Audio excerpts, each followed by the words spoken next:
안녕하세요. 안녕하세요. 반갑습니다. 반갑습니다. 저는 참 하나님의 교회 감남원에서 오직 참 하나님께 경배하기 위하여 성경의 많은 증거들을 찾고 구하고 연구해서 이를 전해드리고 있는 김기호라고 하는 사람입니다. 오늘 여러분들에게 전해드리고자 하는 말씀의 주제는 오직 참 하나님께 경배하라입니다.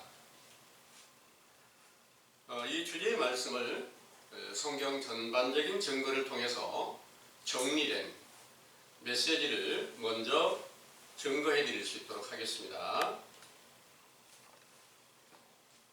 주제는 오직 참 하나님께 경배하라이고요. 요한계시록 19장 9절에서 10절에 근거한 말씀입니다. 참고해 드리겠습니다. 천사가 내게 말하기를 기록하라.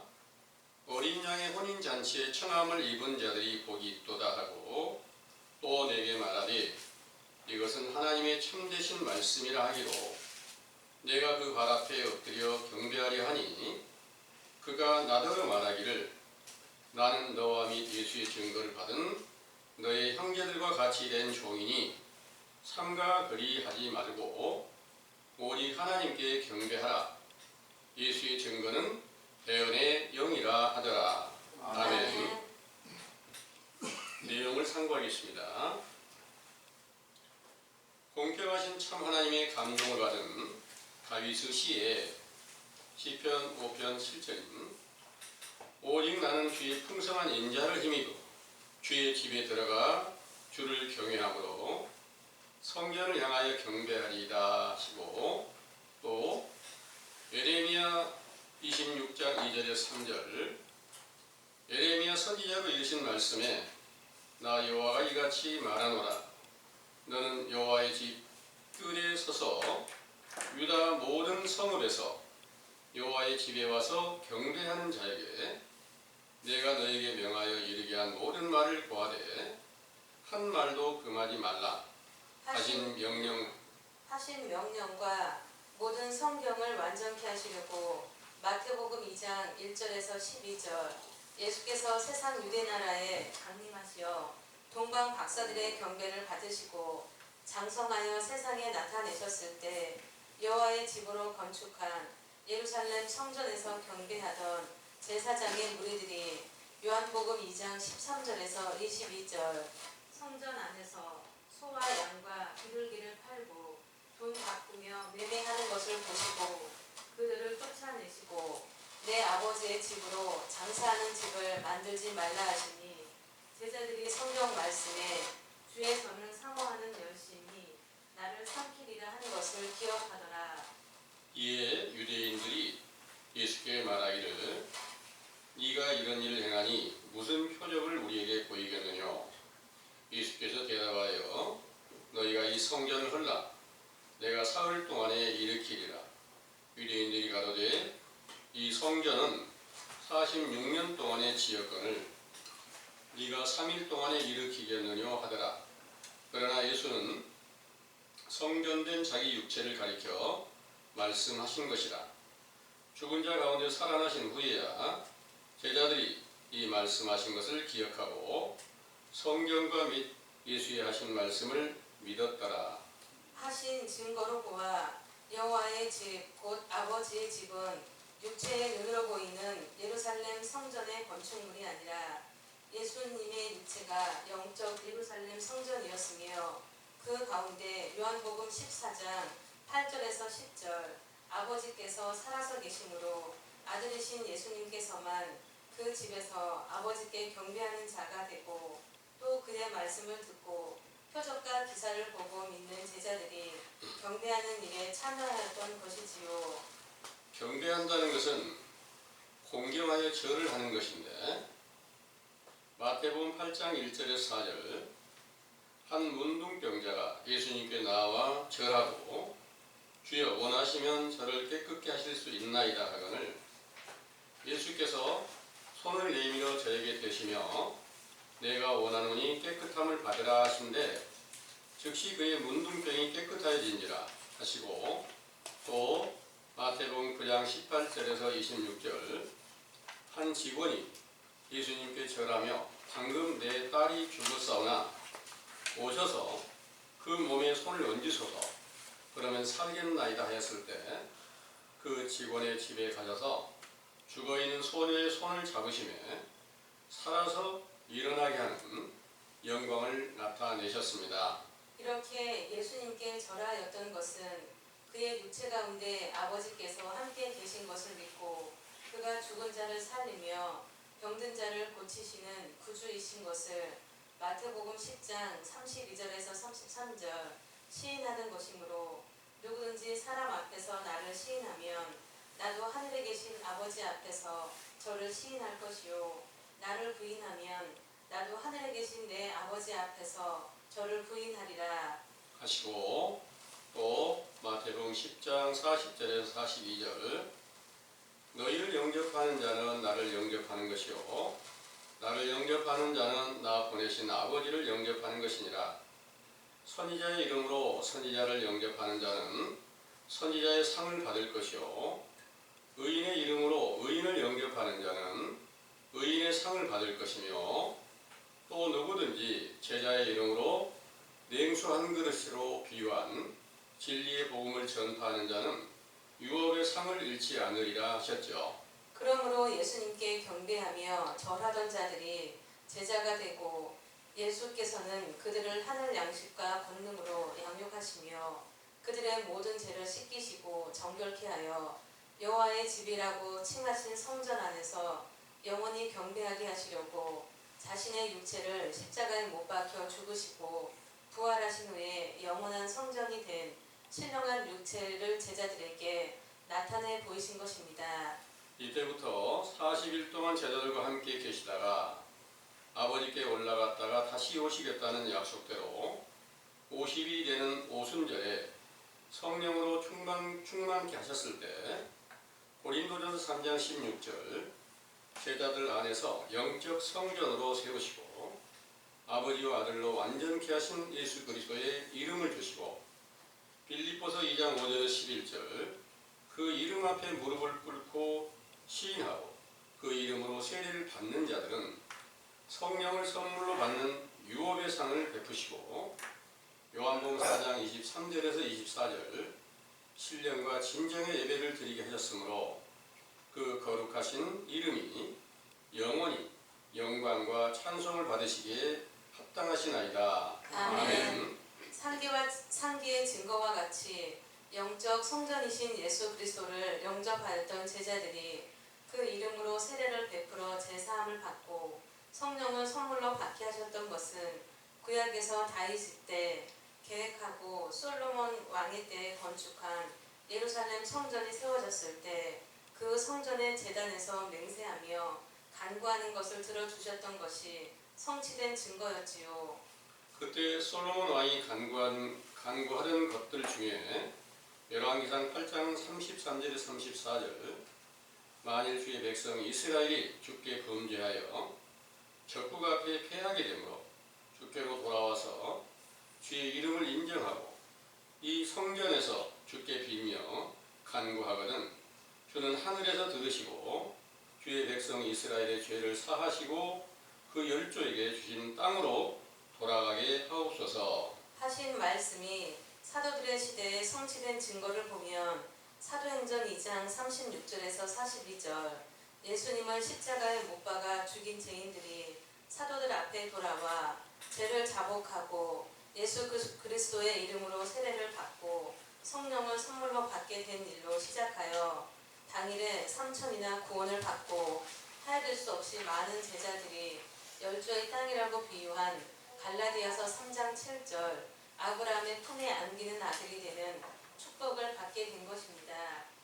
이렇게 존귀한 성전을 세우신 예수께서 그 성전이 돌 하나도 남김이 없이 무너지게 될 일을 알려주시려고 실제 성전 건물의 위석과 헌물로 꾸민 것을 말하는 사람들에게 너희 보는 것들이 다 무너지는 때가 되면 많은 사람들이 내 이름으로 와서 미혹하며 전쟁과 지진과 기근과 온역이 있고 큰 징조가 있으리라 하셨죠. 이런 일은 영적 성전으로 세워진 사도들의 세대가 끝난 일을 예언하신 것으로서 사도 요한님의 계시에는 요한계시록 13장 1절에서 8절 일곱 머리에 열 뿔이 달린 짐승이 용의 권세를 받아 그를 경배하며 큰 말과 참담된 말하는 입을 받아 42개월 동안 하나님을 회방하는 권세로 성도들과 싸워 이기게 되고 어린 양의 생명책에 명명되지 못한 자들은 다 그 짐승에게 경배하리라 하신 말씀이 응하여 요한 1서 2장 18절에서 19절 사도들과 함께하던 자들 중에서 배도하는 자들이 다른 복음을 만들어 그것으로 그리스도 예수를 전파하게 되므로 고린도후서 11장 4절 다른 예수와 다른 영이 역사하여 시편 49편 20절 존귀에 처하나 깨닫지 못하는 사람은 멸망하는 짐승과 같다는 말씀대로 고린도후서 11장 13절에서 15절 거짓 사도들로 세워진 교파들의 교회가 요한계시록 17장 9절에서 12절 일곱 상이라 하시고 그들을 주관하는 영들을 열 왕과 열 뿔로 비유하였죠. 이를 더 구체적으로 살펴보면 사도들의 세대를 마치게 한 천주교의 영을 용, 음녀, 옛 뱀, 마귀, 사단이라 칭하시고 그 중에서 개혁하여 나온 개신교의 각 교회를 각 교파를 지배하는 영들과 그 악령들에게 종로를 타는 목자들을 일곱 머리와 열 뿔로 비유하신 것입니다. 그러므로 사도들 세대가 끝난 이후 오늘날에 이르기까지 성경의 증거로 하나님과 예수 그리스도를 믿는 교인들은 용과 짐승에게 경배하며 절하는 예배를 드리고 있는 것이며 이들의 세대를 요한계시록 17장 1절에서 5절 많은 물 위에 앉은 큰 음녀의 이름인 요한계시록 18장 1절에서 3절 바벨론의 때로 그들의 거짓된 복음을 음행의 진노의 포도주로 비유하여 그것으로 만국과 성전으로 비유한 신실한 사도들의 세대가 무너지게 된다는 예언이 응한 것이죠. 상기의 사실을 밝히 깨닫게 하신 교훈은 오직 참 하나님을 경외하며 경배하는 일을 시작하시려고 보냄을 받은 선지자 세례 요한의 때에 속한 것으로서 이사야 62장 7절에서 9절 예루살렘 성전과 천국을 세워 찬송을 받으시며 새 포도주를 생산하고 추수 때를 이루어 추수하는 자가 먹고 마시며 찬송하게 하신다는 예언과 예레미야 51장 34절 딸 바벨론은 때가 이른 타작 마당과 같은지라 미국의 추수 때가 이르리라 하신 예언대로 참 포도나무와 마태복음 13장 36절에서 43절 가장 좋은 씨 곧 한 알의 밀로 비유한 인자이신 예수께서 천국의 복음을 세상 밭에 뿌리시고 자라게 하시고 거두게 하시는 타작마당을 이루시고 영적 예루살렘 성전을 세워 경배함을 받으시려고 독생하신 아들로 강림하시게 된다는 사실을 굳게 믿으시기 원합니다. 아멘.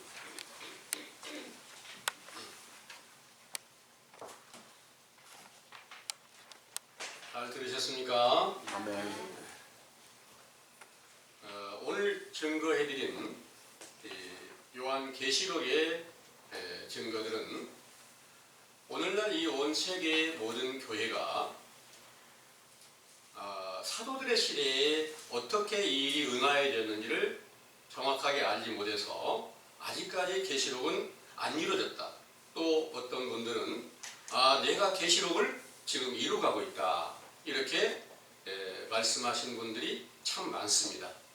그런데 만약 사도들의 시대의 역사가 끝날 때까지 이 일이 응하지 않았다면 성경 전체는 다 거짓말이 됩니다.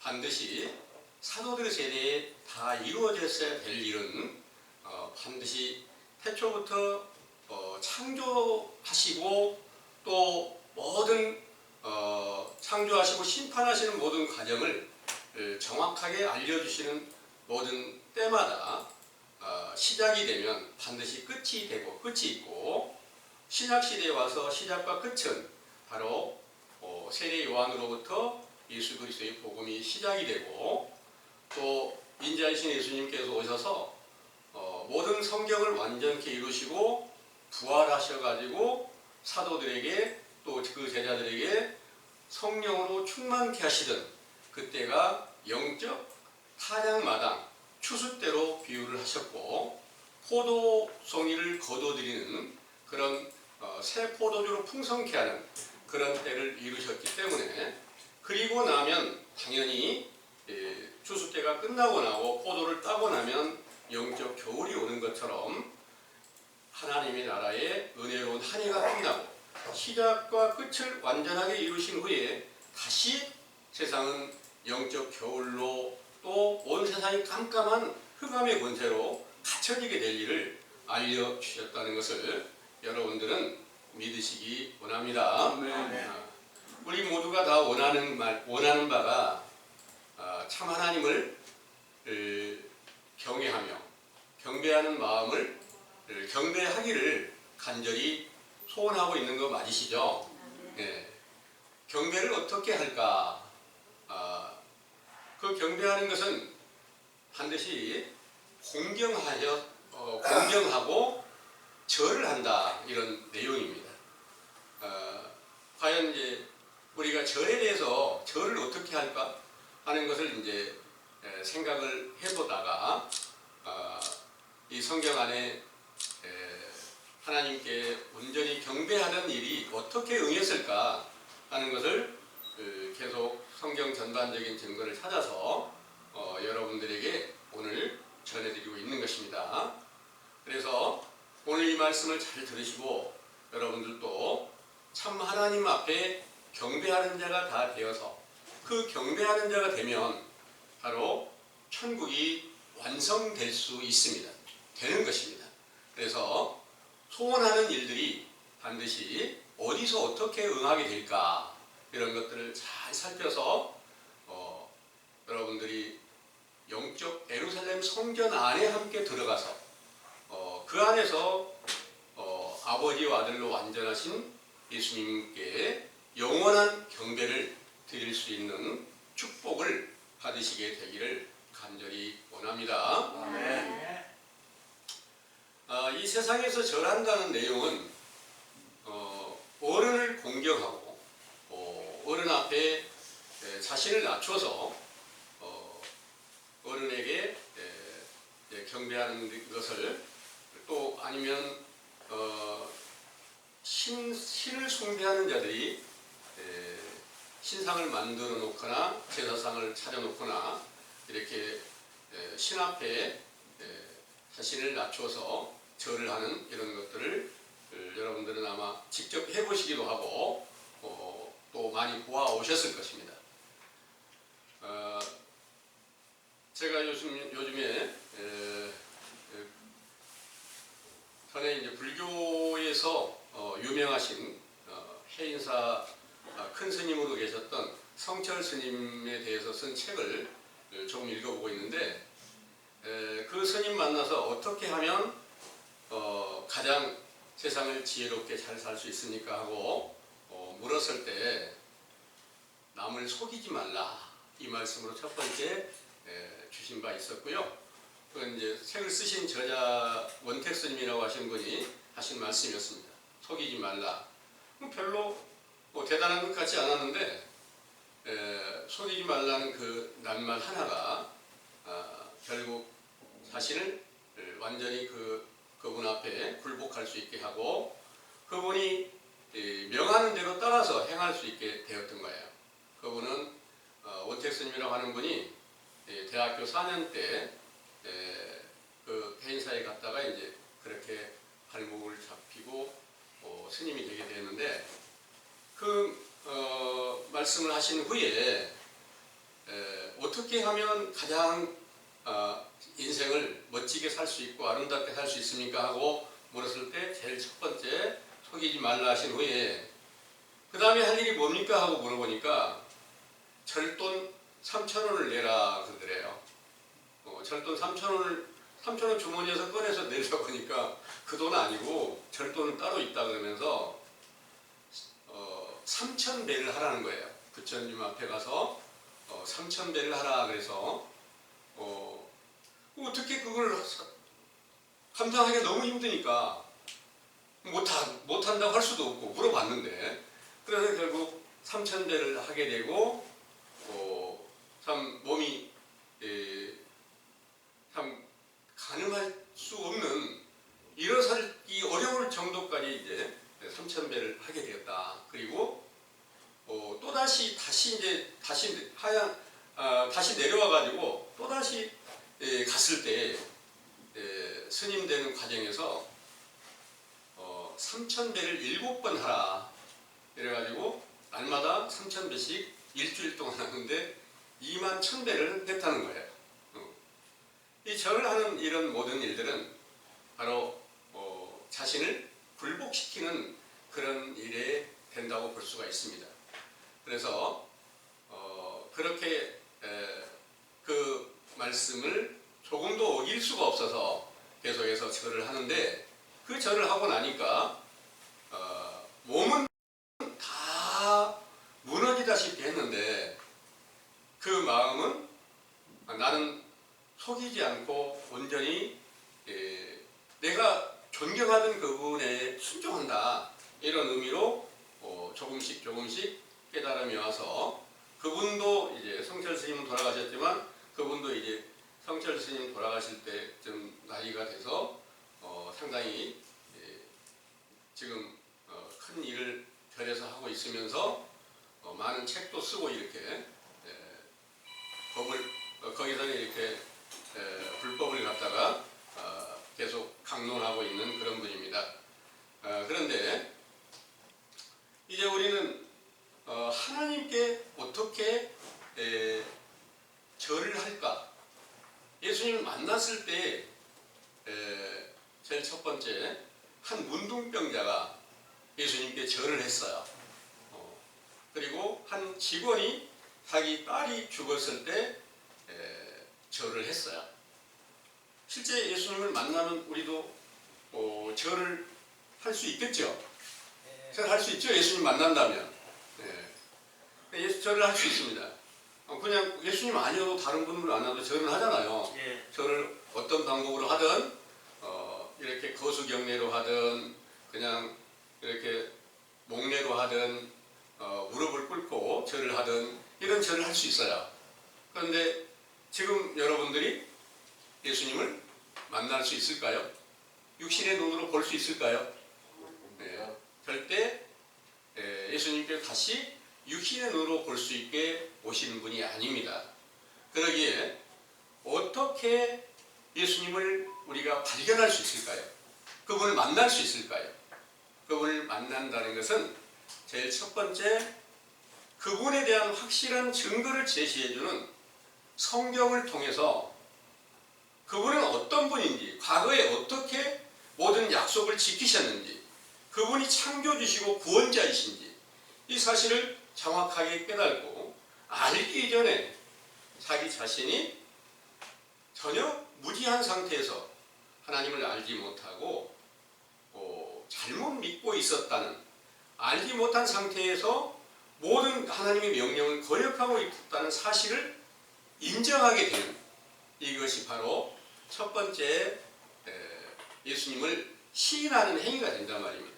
과거에 약속하신 모든 것을 어떻게 다 지키셨고 성경 전체를 어떻게 완전하게 이루셨는가를 자세히 살펴서 나는 그분을 뵙기를 간절히 원하고 있지만 그분을 못 뵙고 있는 이유가 뭔가, 바로 내 죄악 때문이구나 하는 것을 깨달았을 때 비로소 그분을 진정으로 이제 시인하는 행위가 된다, 이런 내용입니다. 그래서 문둥병자가 예수님께 절하는 그런 과정, 한 직원이 또 절했던 과정, 이런 모든 것들이 우리들 안에서도 이제 우리가 자세히 성경을 보니까 내가 영적으로 보니까 문둥병자였고 내 영혼이 죽은 자였고 멸망한 자였고 이 사실을 깨닫고 제일 첫 번째 선지자 세례 요한을 만나거나 예수님을 만났을 때 하시는 말씀이 독사의 새끼야, 마귀의 자식아, 이렇게 책망을 들을 때 그 말씀이 옳습니다. 나는 알지 못해서 알지 못한 상태에서 하나님의 자녀가 된 줄 알았는데 자세히 보니까 내 안에 그리스도가 없어요. 이 사실을 인정하게 될 때 바로 첫 번째 참 하나님 앞에 경배하는 일이 시작이 될 줄 믿으시기를 바랍니다. 아멘. 우리 죄를 인정치 못하면 우리가 아무리 세상에서 저를 수천 번, 수만 번을 할지라도 그건 아무 소용이 없는 것이고요. 성경의 모든 말씀들을 어떻게 완전하게 이루셨고 이루신 그분이 사도들에게 성령으로 충만케 해서 그 안에서 어린 양이신 예수 그리스도가 살아서 계시면서 그 사도들에게 말씀과 능력을 주어가지고 본문에서 말씀하신 대로 대언의 영이라고 하는 이 말씀이 입술을 열어서 전해드릴 때 자기 스스로 하는 게 아니라 그리스도께 주신 말씀으로 하게 되면 이게 대언의 영이 되는 거죠. 그런데 제가 지금 여러분들에게 전해드리고 있는 말씀은 대언의 영이 아닙니다.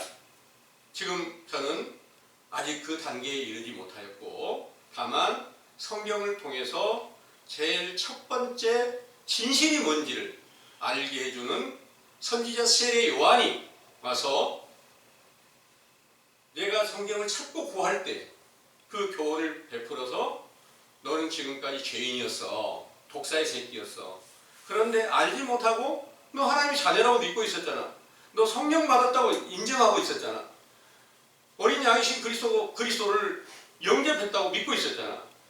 이런 모든 것들을 정확하게 깨닫고 내 죄를 밝히 분별케 하신 분이 지금 선지자 세례 요한으로부터 내게 교훈을 주어서 그분의 제자가 돼서 그분이 저를 주신 모든 말씀을 여러분들 앞에 전해드리고 있는 이런 과정입니다. 그렇기 때문에 아직 저는 마음으로는 원하고 있으되 아직 인자이신 예수님을 만나지도 못했고 절도 못했고 또 더군다나 부활하신 예수 그리스도는 전혀 보지도 못하고 듣지도 못한 상태고 상태에 속해 있다는 것을 솔직히 말씀을 드립니다. 그런데 오늘날 온 세상 교회의 모든 목자나 모든 교인들은 우리는 예수님을 영접을 했습니다. 예수님이 내 안에 계셔서 나는 대언의 영을 지금 대언의 영으로 주신 모든 말씀을 대언하고 있습니다. 이렇게 말씀을 합니다. 그런데 그분들이 하신 말씀은 계시록은 아직 안 이루어진 겁니다. 이렇게 말하고 있는 분들이 참 많습니다. 맞을까요? 계시록에 어린 양의 혼인잔치에 그 참여하신 분들이 복이 있다. 그리고 그 혼인잔치에서 어린 양의 아내로 세마포옷을 입은 그런 성도들이 있었는데 그 성도들이 과연 누굴까요? 그 성도는 어떤 분들이 성도일까요? 성도는 신약시대에서는 물로 나고 성령으로 거듭나게 해서 모든 죄가 깨끗이 씻겨진 분들이 성도입니다. 근데 오늘날 성도는 그분들이 세상 교회에서 말하는 성도는 누굴까요? 초신자가 성도라고 말합니다. 그냥 교회에 나가면 성도라고 부릅니다. 전혀 성도 아닙니다. 성도라고 하면서 성도로 가르쳐 주면서도 어마어마한 죄악을 범하고 사람의 육신의 눈으로 보더라도 말도 아닌 행위를 하면서 자기는 성도를 지도하고 있는 목자라 이렇게 말하는 사람들도 어마어마하게 많지요. 그래서 성경에서 성도라고 하는 그 낱말 자체는 이렇게 기록한 거룩할 성자 무리 도자예요. 그래서 모든 죄가 깨끗이 씻겨지고 그 안에 예수 그리스도가 살아서 계신 그런 제자들이 바로 성도가 되었고요.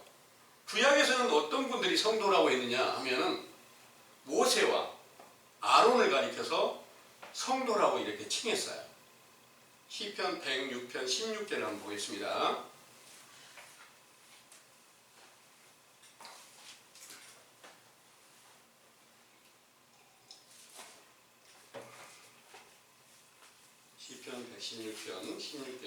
16절입니다.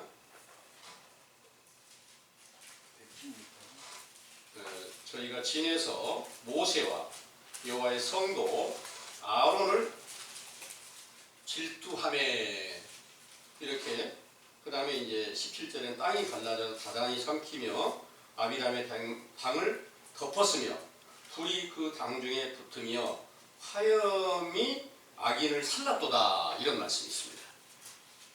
모세와 아론을 성도라고 하신 거예요. 근데 모세와 아론을 갖다가 원망하는 그 무리들은 다 땅이 갈라져 가지고 지진이 나서 다 묻어버렸고 불로 다 그들을 다 멸망시켰다 이런 내용의 말씀입니다. 여러분들 최근에 지진 난 거 보셨죠? 얼마나 많은 두려움이 있던가요? 그런데 이 모든 세상에서 나타나는 모든 일로 지진도 있고 전쟁도 있고 또 원역이라고 하는 것도 있고 어마어마한 많은 재난이 있는 거 맞잖아요.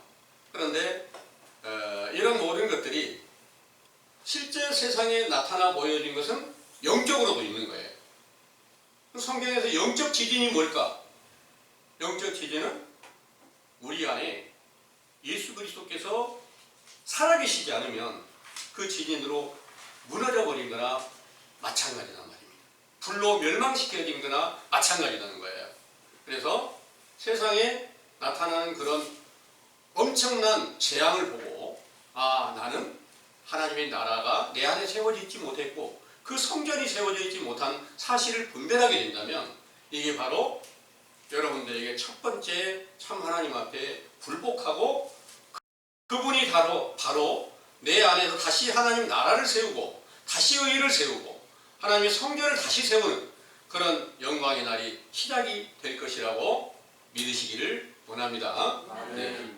이런 모든 일들이 세상에 나타난 모든 것들을 통해서 성경의 증거와 영적으로 그 일이 어떻게 응하였는지를 자세히 살펴서 내 안에 참 하나님 본체이신 예수 그리스도가 살아 계시는지 그렇지 않는지 이 사실을 여러분들이 자세히 시험하고 확증해 봐야 이걸 갖다가 내 자신이 하나님 앞에 경배할 수도 있고 하나님 앞에 내 자신이 아주 불복종하고 아무 행위나 해서 하나님의 이름을 모욕하는 그런 죄악 가운데 있을 수도 있다는 것을 믿으시기를 바랍니다.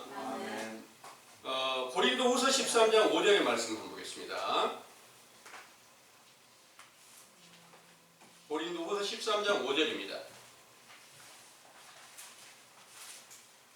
너희가 믿음에 있는가 너희 자신을 시험하고 너희 자신을 확증하라. 예수 그리스도께서 너희 안에 계신 줄을 너희가 스스로 알지 못하느냐. 그렇지 않으면 너희가 버리운 자리라. 아멘. 너희가 믿음에 있는가 너희 자신을 시험하고 너희 자신을 확증하라. 예수 그리스도께서 너희 안에 계신 줄을 너희가 스스로 알지 못하느냐. 그렇지 않으면 너희가 버리운 자니라 하셨습니다. 이 글을 쓰신 사도 바울께서는 다메섹에서 사흘 동안 소경이 되었다가 그 사도 중에 아나니아라고 하는 분이 예수님의 명령을 듣고 가서 안수를 해주니까 눈을 뜨게 되고 성령이 충만함을 받아서 이 모든 성경 안에서 가장 큰 사도의 능력을 받아서 복음을 전파하시고 또 능력과 기사와 표적을 많이 보여서 성경을 기록하고 있습니다. 이런 기록하신 것을 지금 오늘날 우리가 참고하고 있습니다. 이 말씀을 이렇게 기록한 그 사도 바울께서나 또 다른 모든 사도들 중에는 그리스도께서 살아서 계셔서 그 이름으로 구하는 모든 것들이 다 성취함이 있었습니다. 그러면 예수님께서 그 가운데서는 거짓되지 않고 약속하신 모든 것이 다 지켜졌어요. 왜냐하면 예수님께서는 제자들에게 너희가 내 이름으로 무엇을 구하든지 다 시행하겠다 이렇게 약속을 했고, 언제부터 그 약속이 지켜졌느냐 하면 오순절날 성령 세례를 주실 때 예수 그리스도의 이름을 주신 겁니다. 그때부터 예수 그리스도의 이름으로 안진뱅이를 일어서라 하면 일어서고, 헤아릴 수 없는 많은 병자들과 귀신 들린 자들이 예루살렘 성전 솔로몬 행각에 다 모였을 때 한 사람도 빠짐없이 그 이름으로 다 고쳐주신 바 되었던 것입니다. 이런 일들이 바로 온전히 성전 안에서, 예루살렘 성전 안에서 온전히 경배하고 있으면서 그 이름이 함께 계시니까, 그 이름으로 무엇을 구하든지 다 시행되게 하셨으니까, 오늘날도 그 예수 그리스도와 똑같은 분이 계신다면 그와 똑같은 그 영광이 나타나야지 맞겠죠. 그런데 그 영광이 없이 계속 여러분들이 예수 그리스도의 이름 다 교회 나가면 다 예수님의 이름으로 무엇이든지 다 구하라고 하니까 다 구하고 있어요. 그런데 구하는 것들이 다 이루어졌다면 이 세상에 진정한 세계 평화가 다 이루어졌을 터이고요, 전쟁 없을 터이고요. 세상에 재앙 있으라고 기도하나요? 재앙 없게 해달라고 기도할 거 아닙니까? 예수님의 이름으로. 그럼 지진은 안 일어나야죠. 네. 세상에 모든 일이 다 아름답게 잘 될 수만 있어야 되잖아요. 그렇게 기도를 하고 있으니까. 코로나 때문에 예배를 못 보니까 어떻게든지 코로나 좀 없애달라고 예수님의 이름으로 얼마나 많은 교인들이 또 목사님들이 기도를 했을까요? 그런데 코로나 아직 없어지지 않고 있죠. 그러면 결국이 어떻게 되느냐 하면 예수님의 이름은 코로나도 하나 해결을 못하는 무능한 예수님이 되신 것이 맞습니다. 그래서 무능한 그 예수님을 만들어 놓고 예수님을 높이 찬양한다, 찬송가 만들어가지고 계속 찬양하고 있는 거예요. 이런 모든 것들이 오늘날 이 세상에 외식과 불법을 하는 자들이 행하는 행위임을 여러분들은 믿으시기를 바랍니다. 그런데 시대가 다 그렇게 되어 있었고 세계가 다 그렇게 될 수밖에 없게 만들어져 있기 때문에, 그걸 누가 그렇게 만들어 놓으셨느냐 하면 성경에 미리 예언한 대로 하나님께서 온 세상을 용의 권세 안에, 짐승의 권세 안에 다 들어가서 그들을 경배할 수 있게 만들어 놓으셨다는 거예요. 이 가운데 이렇게 만들어 놓는데 나는 거기 안 들어갔어 이렇게 말해봤자 거기 안 들어갈 사람이 없다는 거예요. 다 들어가 있는 거예요. 그런데 그 사실을 인정하고 시인하면 그때부터 참 하나님의 도를 쫓아서 내 죄를 자복하고 회개할 때 비로소 죄사함이 이루어질 것인데, 이 일이 오늘날 참 하나님의 도를 첫 번째 찾아가는 선지자 세례 요한의 때로 시작해서 여러분들에게 안에 그리스도가 계시는지, 그 어린 양이신 예수 그리스도가 혼인잔치를 하게 하시고 옷을 입혀주는데 세마포 옷을 입혀줬다. 세마포 옷이 무슨 옷이냐? 성경에는 흰 옷이라고도 하고요, 어린 양의 옷, 그러니까 양의 옷이라고도 말하고 있습니다. 양의 옷이나 흰 옷이나 세마포 옷이나 그게 성도들의 옳은 행실이라고 하는 거예요. 성도들의 옳은 행실이 바로 어떤 것일까요? 바로 자기 자신은 완전히 십자가의 도를 통해서 죽어버리고 속에서 그리스도의 생명이 나타났던 분들이 바로 그 옷을 입었던 거예요. 저는 지금 무슨 옷을 입고 있는 줄 아세요? 저는 지금 이런 옷 세상에서 바라보는 가다만이 입고 있지만 영적으로는 선지자 세례 요한이 입혀주었던 약대 털옷을 저는 입고 있습니다. 약대 털옷은 부정한 짐승의 옷입니다. 내가 알지 못했을 때 짐승의 권세 아래 갇혀 있었다는 사실을 깨닫게 되고, 이 사실을 인정하고 내가 참 하나님 아들이신 예수 그리스도를 다시 보기 위한 노력이 새로 시작이 되고 있다는 것을 알려드리는 겁니다. 근데 오늘날 모든 세상의 교인들은 나는 어린 양의 옷을 입었어. 거짓 선지자들은 다 나는 어린 양의 옷을 입었어. 내가 자기 자신이 목자로 복음을 전하면서 나는 짐승의 옷을 입었다? 이런 사람 있을까요? 나 거짓 선지자라 이런 사람 있을까요? 그런데 성경에는 많은 거짓 선지자가 세상에 나와 있다. 언제? 사도들의 때. 그때도 거짓 선지자가 많이 나와 있다는 거예요. 그런데 사도들이 이 계시로 이렇게 증거된 말씀에 세상 전체가 다 심판받는 때가 온다. 온 세상이 다 짐승에게 경배하는 때가 온다. 이런 내용이 계시록 13장을 한번 찾아볼게요. 계시록 13장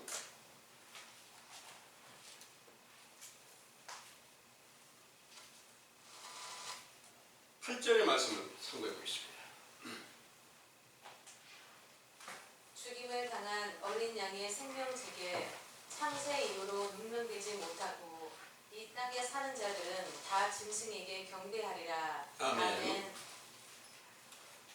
창세 이후로 생명책에 농명되지 못한 모든 사람들은 다 짐승에게 경배하게 된다. 성경이잖아요. 근데 나는 짐승에게 경배 안 해. 나 생명책에, 여러분들이 생명책에 기록이 돼 있고 지금 현재 이 세상에 교인들이 생명책에 기록이 돼 있다? 생명책이 뭘까요? 오직 예수 그리스도만 생명이세요. 요한복음 14장 6절에 나는 길이요 진리요 생명이라고 했잖아요. 예수 그리스도께서만 생명이세요. 그 생명은 우리 육체 생명이 아닌 영원한 생명을 말합니다. 그 영원한 생명이신 예수 그리스도가 우리 안에서 또 사도들 안에서 새 생명으로 나타나셨을 때 생명책에 기록이 된 거예요. 그 생명책에 기록이 됐으면 짐승이 아무리 세계를 다 지배한다 할지라도 절대로 경배를 안 한다는 거예요. 사도들의 세대에 사도들의 성령이 충만하신 분들은 절대로 굴복하지 않았죠. 근데 사도들의 시대의 역사가 끝날 때에 연약한 자들은 다 짐승에게 경배하는 일이 다시 이루어질 일에 대한 성경에 많은 증거들이 있습니다. 그래서 이 짐승의 권세가 온 세계를 다 지배하는 그런 때가 올 것을 예언하고, 그 짐승은 용에게 경배를 하고, 용은 뭐냐? 용은 바벨론 왕 느부갓네살을 용이라 이렇게 예레미야 51장에 보면 그렇게 기록하셨고, 그 용을 갖다가 또 계시록 17장 1절에서 보면 많은 물 위에 앉아있는 음녀라고 그랬고, 음녀의 이름을 살펴보니까 바벨론이었어요. 음녀의 이름이. 바벨론이 바로 이 용이었었고 또 음녀였었고 온 세상의 짐승을 지배하는 영이었다, 그런 말입니다. 근데 실제로 여러분들 오늘날 바벨론이 어디일까요? 실제로 바벨론 나라 있나요? 계시록에 바벨론이 있는데 영적 바벨론은 바로 실제 나라가 있는 것은 아니지만 신약 시대부터 바벨론 나라는 없었어요. 신약의 초초부터 유대 나라가 로마의 권세 안에 다 붙잡혀서 로마 가이사 왕의 통치를 받고 있었잖아요. 그래서 영적으로 보면은 로마가 구약 시대 바벨론 나라의 터예요. 그런데 구약의 모든 증거들을 살펴보면 이스라엘 나라를 완전히 망하게 만든 나라가 바벨론이었거든요. 그럼 이스라엘 신약 시대의 영적 바벨론은 바로 로마 왕 가이사 안에 있는 영이단 말이에요. 그 가이사 안에 있던 영이 용이다, 또 음녀다, 이렇게 비유를 해서 가르치고 있어요. 그리고 계시록에 말하는 바벨론은 어디가 있을까요? 그 음녀는 어디가 있을까요? 바로 사도들의 시대의 역사가 끝나면서 끝나기를 어떻게 끝났는가, 이런 일들이 이제 가장 확실하게 증거를 제시해주고 있는데요. 사도들의 역사가 어떻게 끝났느냐 하면 사도들을 배도한 자들이 있습니다. 요한일서 2장 18절에 19절에 보면은 우리와 함께 있던 자들 중에서 나간 자들이 다른 복음을 만들게 된다. 이렇게 말씀하십니다. 다른 복음을 만들어 배도를 하게 됩니다. 그 배도해가지고 뭘 어떻게 하느냐? 그들이 당을 지어요. 그래가지고 당을 짓고 많은 무리들이 모여지니까 모여진 다음에 로마의 태양신을 믿는 무리들과 연합해가지고 천주교로 세워지게 됩니다. 천주교의 교훈이 전부 성경의 말씀을 조금씩 섞어서 세상만으로 다시 만든 거예요. 사람들의 귀에 적합하게 들릴 수 있도록 이렇게 만들어 놓은 게 천주교 교리입니다.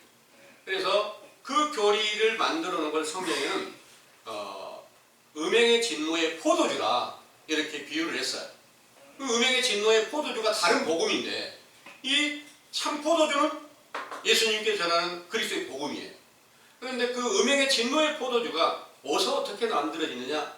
계시록 18장 1절에서 3절을 보겠습니다.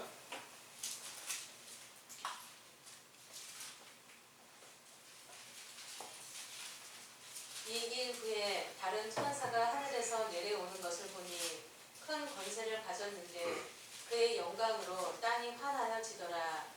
힘센 음성으로 외쳐 가로되 무너졌도다 무너졌도다 큰 성 바벨론이여 귀신의 처소와 각종 더러운 영에 모이는 곳과 각종 더럽고 가증한 새에 모이는 곳이 되었도다. 그 음행의 진노의 포도주를 인하여 만국이 무너졌으며 또 땅의 왕들이 그로 더불어 음행하였으며 땅의 상고들도 그 사치의 세력을 인하여 치부하였도다 하더라. 아멘. 바벨론이 무너졌다 하는 말은 무슨 말이냐? 바벨론에 속하여 있는 자들도 우리는 다 하나님의 거룩한 성이다. 예루살렘에 우리가 예루살렘 안에 속하여 있는 거다. 이렇게 알려줍니다. 그리스도가 계신다 이렇게 말을 한다는 거죠. 그런데 바벨론이라고 하는 낱말은 언어 혼잡이라는 뜻을 가져요. 언어가 혼잡한다. 그것은 참 하나님의 진리의 복음은 하나인데 자기 사람의 생각을 섞어서 성경을 해석하게 되면 바로 각자가 계속 연구하고 찾다 보면 그 한 개인이 한 교파가 세워지게 되고 이런 것들로 계속해서 교회의 파가 이렇게 막 갈라져 나가는 이런 것들이 바로 영적 바벨론의 시대다. 이렇게 이제 비유를 하고 있습니다. 그래서 그 바벨론 안에 모든 악의 영들이 다 들어간다. 가증한 새의 영, 귀신의 영, 모든 영들이 다 들어가서 만들어낸 게 뭐냐? 음행의 진노의 포도주를 만들었다는 거예요. 그 음행의 진노의 포도주가 뭐냐? 사람이 만든 다른 복음이에요. 그 사람이 만든 다른 복음으로 결국 만국을 무너지게 한다? 만국이 어딜까요? 만국 그러면 이 온 세계를 전부 다 만국이라고 하잖아요. 영적 만국은 바로 베드로전서 2장 9절의 말씀을 보면 너희는 왕같은 제사장들이요 거룩한 나라라 이렇게 말씀하세요. 예수님 사도들이 각 사도들마다 각 사도들이 전부 다 사도와 그 제자들이 전부 다 하나님의 나라가 세워졌어요. 그런데 그 사도들이 전체를 가리켜서 만국이라고 비유를 하신 것입니다. 그 사도들 세대가 완전히 세상에서 무너지게 될 일을 말씀하셨는데 이 일이 완전하게 응하기는 배도자들로 만들어진 천주교의 교리에 의해서 많은 무리들이 그 안에 연합해서 강해지게 되니까 그 강력한 세력을 인해서 거기에 미혹되지 않는 모든 사람들을 전부 다 핍박하고 다 죽이는 그런 일이 벌어졌던 거예요. 그게 얼마나 많은 수를 죽였었을까 하는 역사적인 증거로 보면 5천만 명을 죽였다. 이렇게 역사적인 증거입니다. 이런 증거로 천주교가 세워지면서 예수님의 사도의 길을 가는 모든 자들, 혼인잔치에 참여하고 있던 모든 자들, 성도가 되었던 모든 자들 다 죽이고 난 후에 오늘날에 이르기까지 모두가 다 용, 짐승의 권세 안에 다 갇혀 있으면서 우리는 예수 그리스도 안에 있는 거야. 우리는 하나님의 자녀야. 이렇게 말하고 있지만 진짜 하나님의 자녀가 된 자들을 오늘날 여러분들이 만날 수 있다면, 찾을 수 있다면 저도 함께 찾아서 여러분들과 내가 함께 그분의 제자가 되어야 바로 우리도 함께 참 하나님 앞에 경배하고 그분을 온전히 찬양하고 노래할 수 있고 절할 수 있게 된다는 사실을 믿으시기 원합니다. 아멘. 기도하겠습니다.